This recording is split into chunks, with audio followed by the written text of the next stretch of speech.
Assalamualaikum warahmatullahi wabarakatuh. Perkenalkan, saya Siti Fatimah dengan NPM 2008271. Di sini saya akan mempresentasikan minmap tugas dermatologi, yaitu tentang dermatitis kontak alergi. Nah, untuk definisinya, dermatitis kontak alergi ini adalah peradangan kulit akibat reaksi hipersensitivitas tipe 4 atau delayed type hypersensitivity yang terjadi setelah kulit terpapar zat alergen tertentu pada individu yang sudah tersensitisasi sebelumnya. Nah, reaksi ini muncul sekitar 24 sampai 72 jam setelah paparan.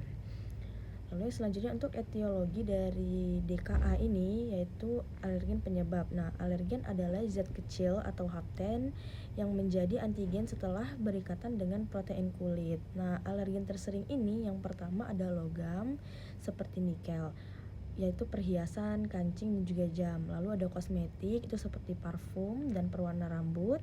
Lalu yang selanjutnya ada obat topikal, itu seperti neomycin dan juga bacitracin. Lalu ada karet atau latex. Lalu ada bahan kimia industri seperti kromium dan resin epoksi. Lalu pengawet seperti formaldehid dan tanaman seperti poison ivy di negara tertentu. Untuk epidemiologi dari DKA ini yaitu dapat terjadi pada semua usia. Nah, itu paling sering pada usia dewasa, itu usia produktif.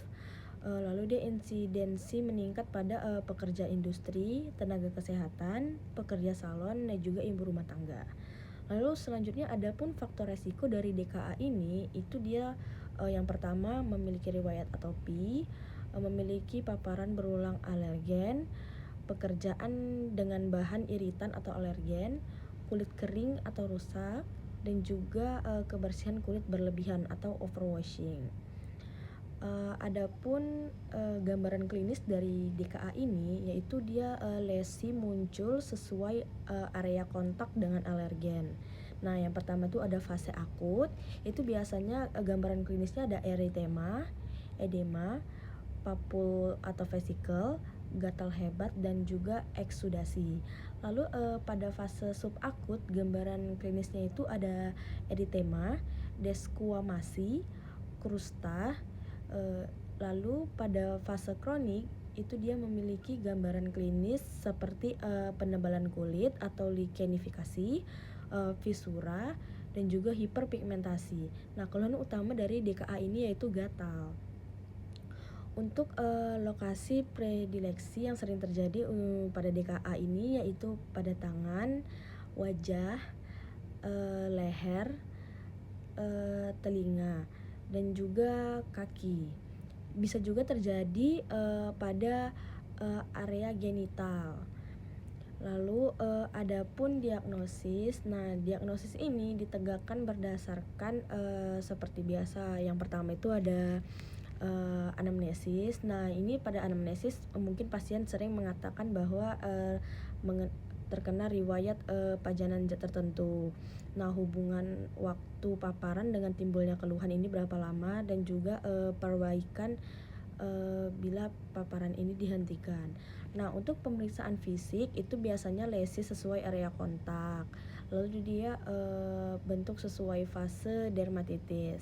Nah, untuk pemeriksaan penunjang biasanya itu dilakukan uji PEC test gold standar.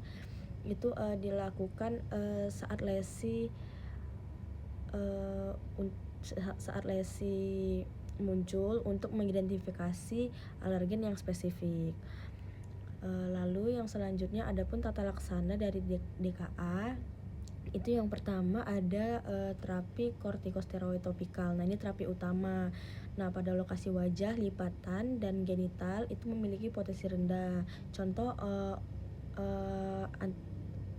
tata laksana topikalnya itu ada obat hidrokortison 1% dioles tipis 1-2 kali per hari selama 5-7 hari. Lalu pada badan dan ekstremitas itu potensi sedang. Nah, obat yang dikonsumsi adalah mometasone furoat 0,1% dioles tipis 1 kali sehari 7-14 hari. Untuk telapak tangan dan kaki itu potensi tinggi. Untuk obatnya itu ada clobetasol 0,05%. Itu dia oles tipis 1 kali per hari maksimal 2 minggu. Nah, lalu yang kedua ada emolien.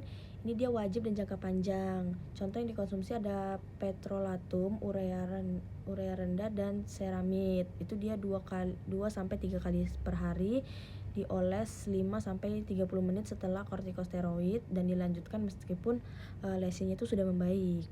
Lalu ada antihistamin oral itu untuk untuk gatalnya. Nah, biasanya ini ada cetirizine 10 mg itu dikonsumsi 1 kali sehari. Lalu ada loratadin itu 10 mg 1 kali sehari dan ada juga CTM 4 mg 3 kali sehari. Lalu ada tata laksana kortikosteroid sistemik itu diberikan bila ada indikasi DKA berat, lesinya luas dan edema hebat. Itu bisa dikasihkan prednison atau prednisolon dengan 0,5 hingga 1 mg per kilogram berat badan per hari. Maksimal itu kurang lebih 40-60 mg per hari dengan durasi pemberian 7-14 hari. Dan ini bukan terapi rutin.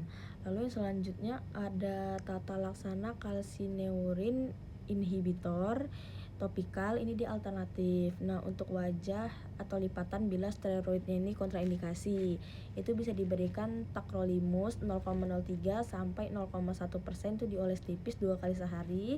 Lalu ada pomecrolimus ini 1% bisa diberikan dengan dioles 2 kali sehari.